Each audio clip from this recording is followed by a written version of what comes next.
Beings learn information in chunks. That's how we learn.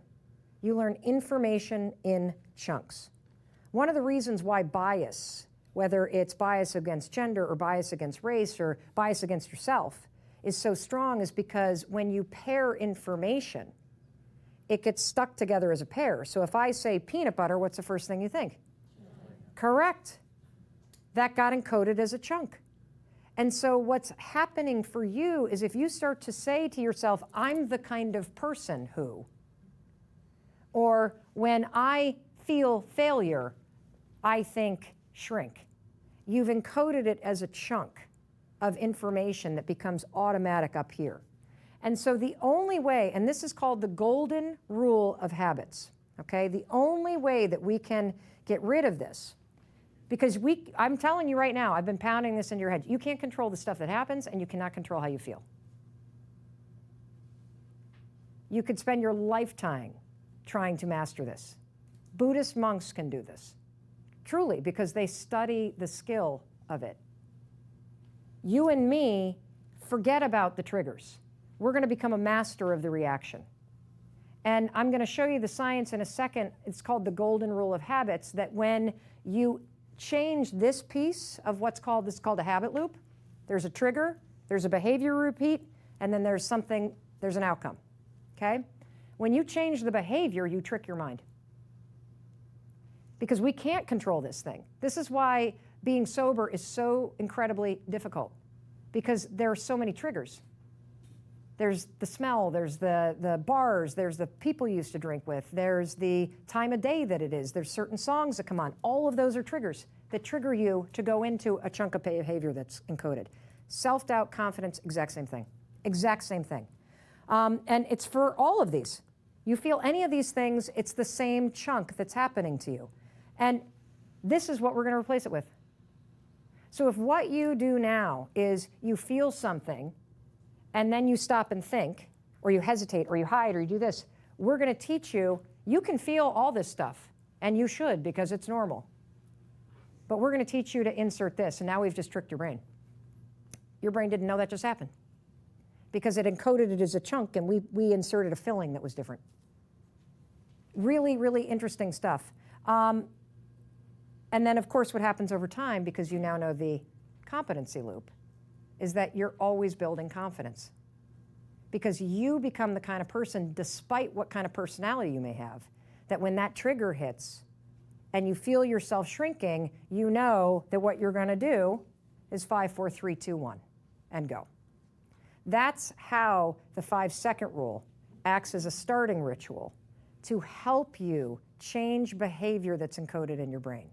And not only actions, but also thought patterns. So what's happening in your mind is right here in the red, in the central region of your brain, this is where those patterns get encoded. This is where habit loops become engineered into your mind as a closed loop system. Something that you do without even thinking. So I'm going to give you an example. You walk into your closet, there's a pair of jeans, you're going to pull them down. Which leg do you put in first? You're thinking about it right now, right? You don't when you put your jeans on, because the pattern of grabbing it and lifting, for me, it's my right leg, that's encoded as a chunk right here. So I've been experimenting with this because I want to, I just want to understand this stuff. And so I would go in there and I would literally grab the jeans and start to do this, and knowing that I want to change 5, 4, put on this one. And now I've actually retrained myself. It's a dumb example, but the other one that I've done is in yoga. I noticed, like, when you do the things where you put your hands in the back, I always put this pinky here. And I've started screwing around with what kind of self-monitoring does it require to train myself to automatically go here, right? So first, you got to know what you want to do. Second, you got to catch it when the automatic behavior happens, the if you will. And then third, you insert the new behavior. We'll build on this. So if what happens in your mind is that this part of your brain is where automatic behavior is stored. So for those of you that are photographers, how you shoot, the situational intelligence, everything that you do with your business where you're on autopilot and you're just shoot, shoot, shoot, shoot, shoot, shoot, shoot, shoot, shoot, shooting, right? It's all stored here because you've built the competency. It's become a habit. It's something you can do without thinking. This puppy right here is your prefrontal cortex. If I were to pick up a camera and try to learn what some of you know, this would be blinking. Seriously, like a Christmas tree lights, blinking. This part of your brain is active in functional MRIs when you're learning new behavior, when you're acting with courage, and when you're doing any kind of strategic thinking. So in order to change yourself, we got to get you out of here, and we got to activate this part of the brain.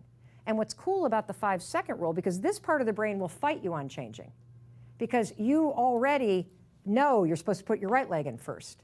This part of the brain is active when I'm training myself to interrupt those impulses and use this one.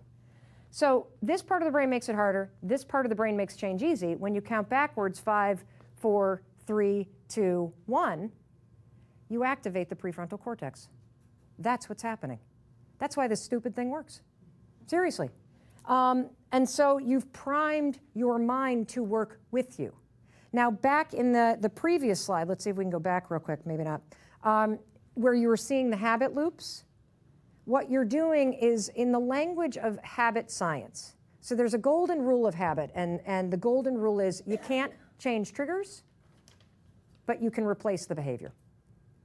You can't change the triggers, but you can replace the behavior, okay?